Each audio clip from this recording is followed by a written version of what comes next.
The early history of possession recounts only those controlled by demons. It was later that man recognized he could also be possessed by ghosts of the dead.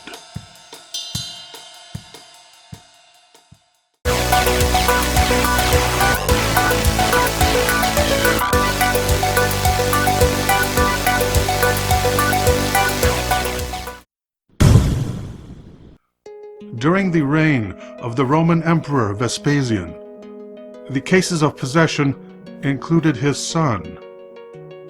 The ancient historian Josephus was an eyewitness to the treatment of the young boy by the exorcist Eleazar.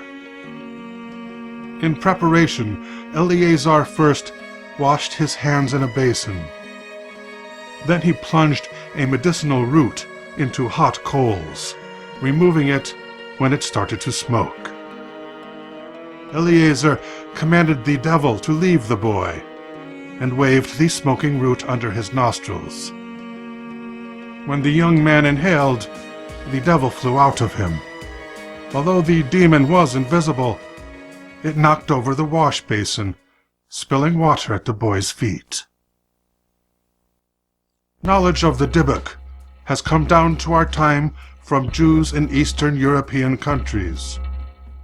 The Dybbuk is the soul of a dead man, a wicked man, which enters the body of a living person and refuses to leave.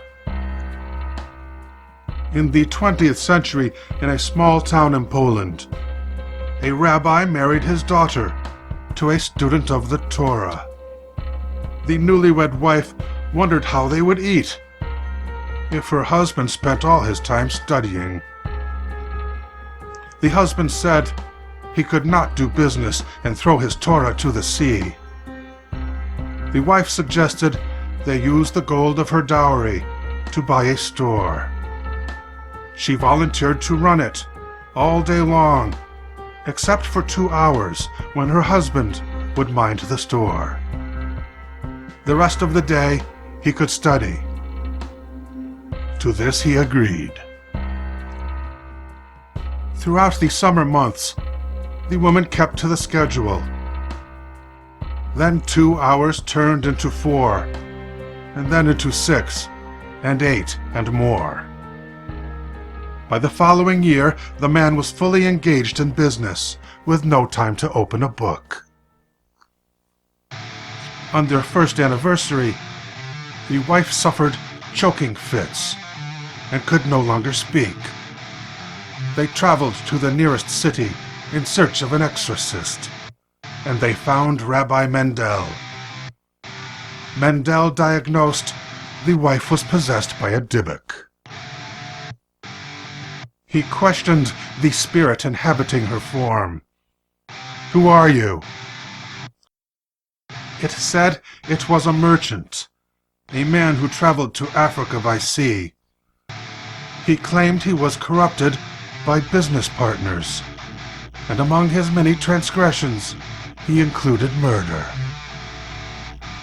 On returning to Poland, a torrential storm sank his boat, and he perished. Since then, his tortured soul has roamed the earth.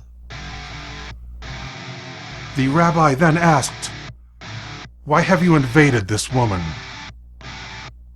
The Dybbuk first laughed, and then it answered only, "She brought it on herself." Rabbi Mendel suggested the husband should return to the Torah. The husband gave his pledge to do so. The rabbi gathered a total of 10 men to perform the rite of exorcism and put the woman on a chair in the middle of the room. She began to bleed from her left hand, but then her choking stopped. One of the window panes fractured as the evil spirit departed, and the woman was cured. The modern world continues to be plagued by this phenomenon. In 2014, a Dybbuk was suspected at nuptials in the Hamptons. The night before the wedding, the groom was treated to a bachelor party by his friends. As if possessed, he started a fight in a bar and spent 3 hours in jail. The next morning, everyone was texted not to tell the bride. But the girlfriend of one witness was a bridesmaid, so everyone knew the bride would find out. They had agreed to write their own vows. The bride went first.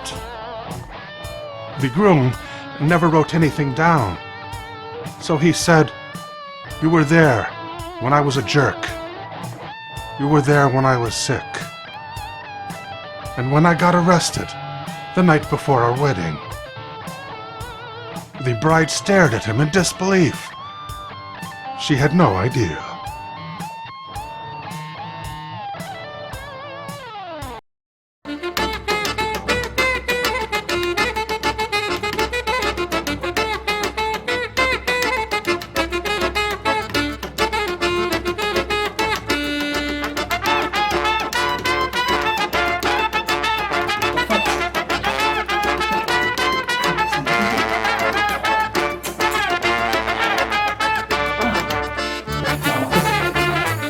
Cosa che non è un capire, non credi, non